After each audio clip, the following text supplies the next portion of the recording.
آپ کو براہ راست لیے چلتے ہیں۔ وزیر اعظم کے معاون خصوصی عطاء اللہ تارڑ میڈیا سے گفتگو کر رہے ہیں۔ آپ جو کوٹ لکھپت جیل میں ہے، آپ نے ملاقات کے دوران گرفتار کروایا تھا صرف باپ کو اذیت دینے کے لیے، اور اس کے بعد سزائے موت کی چکی میں رکھا تھا۔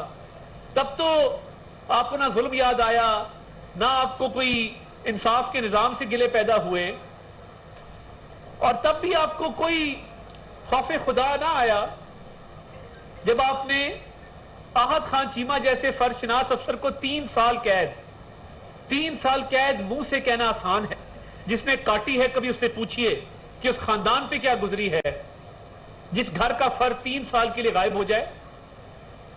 اور جیل میں جو سلوک کیا جاتا تھا، محکمہ جیل خانہ جات پنجاب حکومت کی وزارت داخلہ کا ایک ماتحت محکمہ ہے، اور کنٹرول اس کو وزیر اعظم ہاؤس میں بیٹھا عمران نیازی کرتا تھا اور شہزاد اکبر صاحب کرتے تھے۔ اور ان کی مینجمنٹ کیا تھی؟ یہ فکر نہیں تھی کہ معیشت ڈوب رہی ہے، ملک کو نقصان ہو رہا ہے۔ وہ مانیٹر کرتے تھے کہ فلاں کا پنکھا تو نہیں چل رہا، فلاں کو سردیوں میں ہیٹر تو نہیں مل گیا، فلاں کو کمبل تو نہیں دے دیا، فلاں کو کیا زمین پہ سلایا ہے کہ نہیں سلایا۔ بختر بند گاڑیوں میں بند کر کے لایا جاتا تھا۔ تو دیکھیں، اتنا رونا دھونا نہ کریں، کوئی قیامت نہیں آ گئی۔ ایک شخص نے ایک ملک مخالف بات کی ہے، ملک دشمن بیانیے پر بات کی ہے، اور وہ ایک پروسیس کے مطابق اس کی کاروائی چل رہی ہے۔ 2 دن کا ریمانڈ تھا غضب خدا کا کہ آپ لوگ بغاوت پہ اتر آئے ہیں۔ تو یہ بڑا بڑا کچھ برداشت کیا گیا ہے اس ملک کے اندر۔ ہم نے جیلیں بھی کاٹی ہیں، ہم نے مشکلیں بھی برداشت کی ہیں، مگر اس طرح سے کبھی رونا دھونا نہیں کیا جس طریقے سے آپ آ کر بالکل ہی جب انسان کی بس ہو جائے کہ جی ہمارے ہاتھ کھڑے ہیں تو کوئی نہیں، بات کی ہے تو تھوڑا برداشت کرنا بھی سیکھیں۔ اور میں یہ سمجھتا ہوں کہ یہ ناانصافی ہوگی اگر جسمانی ریمانڈ میں توسیع نہیں کی جاتی، کیونکہ دیکھیے قانون کے کچھ اصول ہیں جس کے تحت برآمدگی ہے، انویسٹیگیشن ہے، مزید اس کیس میں پیش رفت کے حوالے سے تفتیش کا عمل ہے۔ تو یہ ماضی میں آپ دیکھ لیں جو ہوتا رہا ہے، اور ان کیسز میں کوئی میرٹ نہیں تھا۔ یہ تو ایک آڈیو ہے جو پورے ملک میں سب کے سامنے ہے۔ تو اب عمران خان صاحب بھی آہستہ آہستہ، کیونکہ ایسا شخص ہے نا جو اپنے محسنوں کے جنازے تک پر نہیں جاتا، جو اپنے ارد گرد لوگوں کو ٹیشو پیپر کی طرح استعمال کر کے پھینک دیتا ہے، وہ بھی اب کہہ رہا ہے کہ جی وہ ARY کو نہیں پتا تھا کہ یہ گفتگو چلنی ہے۔ تو آپ اگر اس سازش کا حصہ نہیں تھے اور آپ سے یہ بیان ڈسکس نہیں ہوا تھا، تو پھر آپ کو اس شخص کو چیف آف سٹاف کے عہدے سے ہٹا دینا چاہیے۔ چیف آف سٹاف کیا ہوتا ہے اور کون ہوتا ہے؟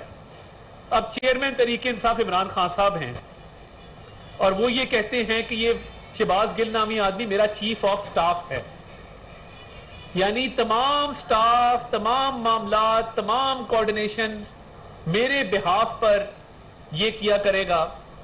تو یہ کیسے ہو سکتا ہے کہ وہ آپ کا چیف آف سٹاف ہو اور آپ سے پوچھے بغیر اتنا بڑا بیان دے دے؟ اس میں پھر 2 باتیں ہیں، یا تو آپ کو چیف آف سٹاف کا نوٹیفیکیشن وڈرا کر کے اس کو اس کے عہدے سے فارغ کرنا ہوگا۔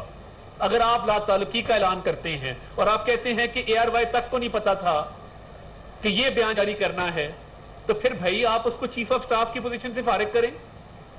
اور ویسے بھی ایک گرین کارڈ ہولڈر جس کا آپ نے امریکی اور بین الاقوامی سازش کا بیانیہ گھڑا، تو اسے کیا نا سب سے پہلے اپنا گرین کارڈ گیو اپ کر دے، 2025 تک ویلڈ ہے، کہ جی مجھے نہیں چاہیے۔ ابھی تک وہ یونیورسٹی آف الینوائے سے ڈالروں میں تنخواہ لے رہا، اسے کہ جی نوکری سے بھی وہاں سے استعفیٰ دے، کیونکہ یہ تو بین الاقوامی سازش ہے۔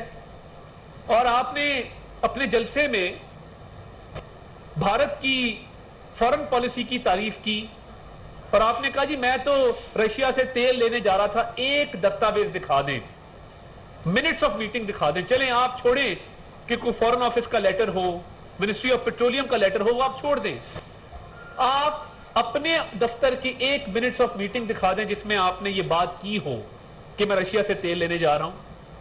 جو بات آپ کے ذہن میں آتی ہے آپ بولتے جاتے ہیں, اور ایک ایسے ملک کی فورن پالیسی کی تعریف کرنا یہ سمجھ اس لیے آتا ہے کیونکہ آپ نے مودی کو بھی کہا تھا کہ میں الیکشن میں نیک تمنائیں ان تک پہنچانا چاہتا ہوں اور آئی وانٹ ٹو وش ہم گڈ لک کہ وہ الیکشن جیت جائے, اور آج آپ ان کی فورن پالیسی کی تعریف کر رہے ہیں. تو آپ بھائی صاحب پہلے فورن فنڈنگ کا تو جواب دے دیں. یہ سارے تانے بانے وہاں سے ملتے ہیں کیونکہ آپ عادی ہیں خیرات اور عطیات لینے کے. آپ نے جو بین الاقوامی سازش کی آپ بات کرتے ہیں, اصل بین الاقوامی سازش وہ ہے جو آپ نے فورن فنڈنگ لی ہے ملک دشمن عناصر سے, اور آپ کی پارٹی پروان چڑھی ہے اس فنڈنگ کے تحت. تو یہ میٹھا میٹھا ہپ ہپ کڑوا کڑوا تھو تھو کی پالیسی چلے گی نہیں. اور آپ کا جو دورہ معیار ہے اور جو منافقت کی سیاست ہے, تو پھر کیا امر مانے ہے کہ آپ یہ چیف آف سٹاف کا نوٹیفیکیشن واپس لیں اگر آپ کو اس بیان کا نہیں پتا تھا.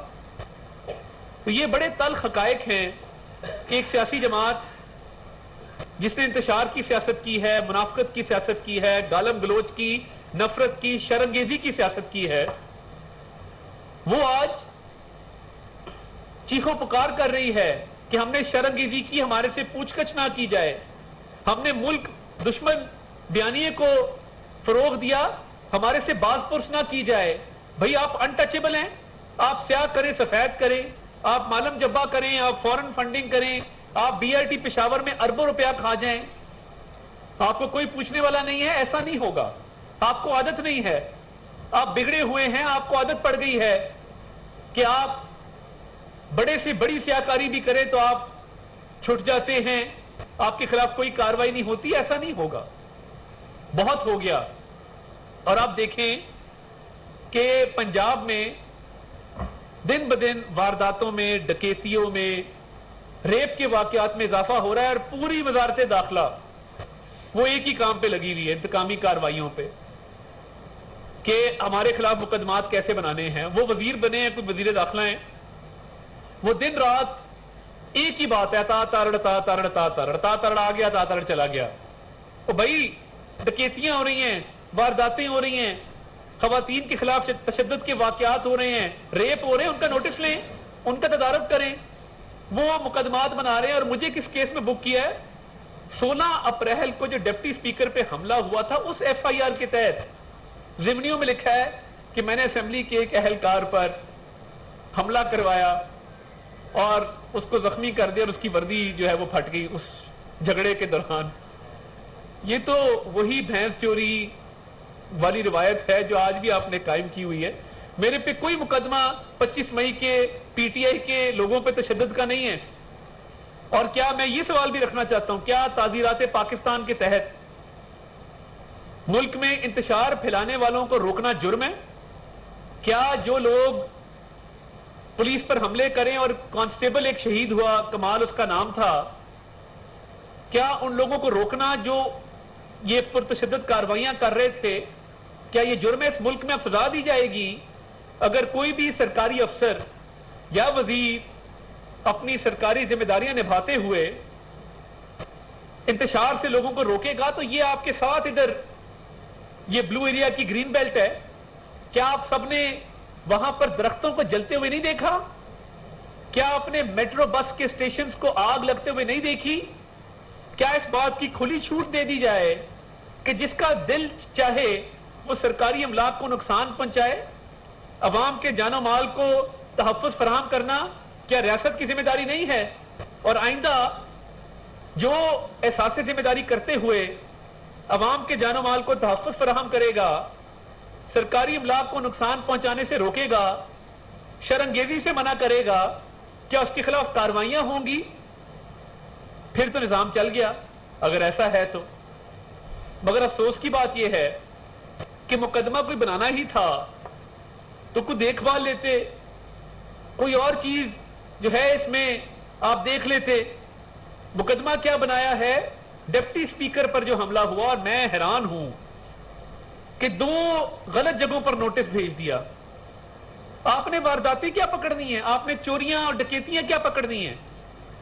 کہ آپ ایک شخص کو نوٹس ہی غلط سرو کر دیتے ہیں, اس میں اس کی ضلع بھی غلط لکھ دیتے ہیں. وہ جو کسی راگیر کو نوٹس دیا تو اس کے اندر ضلع منڈی بہاؤدین لکھا تھا, ولدیت میں دادا کا نام لکھا تھا. تو یہ عجلت میں کیے ہوئے کاموں کا یہی انجام ہوتا ہے. آپ توجہ دیں گورننس کے اوپر, لا اینڈ آرڈر کے اوپر. اس ملک میں بہت چیلنجز ہیں اور انشاءاللہ شرنگیزی روکنا اور پرتشدد جتھوں کو روکنا یہ ریاست کا, ریاستی اداروں کا, حکومتوں کا, محکموں کا کام ہوتا ہے. اور آئندہ بھی جب بھی کبھی عوام کے جان و مال کے تحفظ کی بات ہوئی, سرکاری املاک کو بچانے کی بات ہوئی, تو اللہ تعالیٰ کے فضل سے وہی کردار ادا کریں گے جو ماضی میں کیا ہے. یہ وہ جماعت نہیں ہے جو پی ٹی وی پہ حملہ کرے اور پھر فون پہ مبارک دے کہ P T V take over ہو گیا ہے. یہ وہ جماعت نہیں ہے جو پارلیمنٹ کے گیٹ توڑ دے. یہ وہ جماعت نہیں ہے جو ایس ایس پی عصمت اللہ جنیجو کو سرعام تشدد کا نشانہ بنائے. یہ وہ جماعت نہیں ہے جو قبریں کھود کر اور سپریم کورٹ کے بورڈ کے اوپر شلواریں لٹکا دے. یہ وہ جماعت نہیں ہے جو لوگوں کو کہے کہ پھینٹا لگا دو, میں آئی جی کو پھانسی دے دوں گا, الٹا لٹکا دوں گا. اس انتشار کو روکنا ہی حکومتوں کا اور ریاست کا کام ہوتا ہے. تو میں سمجھتا ہوں کہ یہ جتنی گیدڑ بھپکیاں تھی, جتنی تھریٹس تھی پنجاب کی وزارت داخلہ کی طرف سے, افسوس ہے اس بات پہ. ایک تو مقدمہ انتہائی جھوٹا, بے بنیاد, کوئی بیسس نہیں ہے. سی سی ٹی وی فوٹیج نکالی جا سکتی ہے, کوئی قانونی طور پہ جرم سرزد نہیں ہوا, اور ایک تماشا لگائے رکھا. افسوسناک ہے. اور آپ نے جو جلسہ کروایا, محکمہ داخلہ کو تو پرمیشن نہیں دینی چاہیے تھی کہ ایسٹرو ٹرف اکھاڑ دی. چلے فرض کریں ان کی بات مان لی جائے کہ نئی ایسٹرو ٹرف لگنی ہے چند مہینے بعد, تو اب جن لوگوں نے ہاکی کھیلنی ہے, جو انڈر 16 لیگ چل رہی ہے, جو ہاکی کے ٹریننگ پروگرامز چل رہے ہیں, ان کا کیا قصور ہے کہ سرکاری املاک کو آپ کی سیاسی مقاصد کے لیے نقصان پہنچایا جائے؟ عادت پڑ گئی ہے. ابھی بھی بنی گالہ میں آپ دیکھیں میٹنگز میں جو پانی کی بوتلیں پڑی ہیں وہ ministry of science and technology کی بوتلیں ہیں. اس پہ لکھا ہوا ہے, ادارے کا نام لکھا ہوا ہے جس کی وہ بوتلیں. کم از کم بنی گالہ جاتے ہوئے سرکاری پانی تو چھوڑ جاتے آپ کہ جی یہ وہ خان ہے جو ایک پانی کی بوتل کا روادار نہیں ہے, پانی کی بوتل کا ہی روادار ہے, باقی فورن فنڈنگ کے اربوں روپے اپنی جگہ پر. تو یہ جس طریقے سے مزید انتشار پھیلایا جا رہا ہے, میں پنجاب حکومت کو بھی یہ کہنا چاہتا ہوں کہ یہ بہت دیر چلنے والا معاملہ نہیں ہے. کل ہماری اسپیکر کے خلاف, اسپیکر کے الیکشن کے حوالے سے جو ریٹ پٹیشن ہے وہ کل سماعت کے لیے مقرر ہے. سیکرٹ بیلٹ کا آئینی شک جو ہے اس کی خلاف ورزی ہوئی ہے. تو انشاءاللہ نمبرز ہم پورے کریں گے اور بہت دیر یہ کھیل چلتا مجھے نظر نہیں آتا. اور عمران خان کے پاس پنجاب حکومت کے ذریعے ایک اور ہتھیار آ گیا ہے کہ وہ ملک دشمن بیانیے کو مزید آگے لے کر چلیں. ایسا انشاءاللہ نہیں ہونے دیں گے.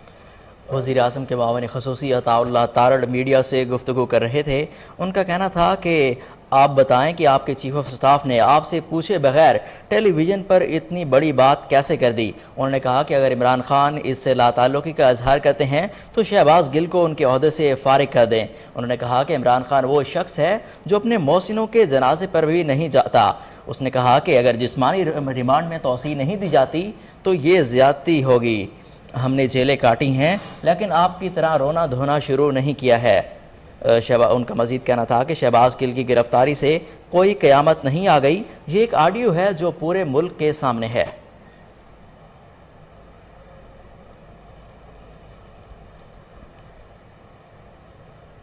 نیوز اسٹوڈیو سے فی الوقت اتنا ہی. مزید اپڈیٹس کے لیے دیکھتے رہیے کوہ نور نیوز.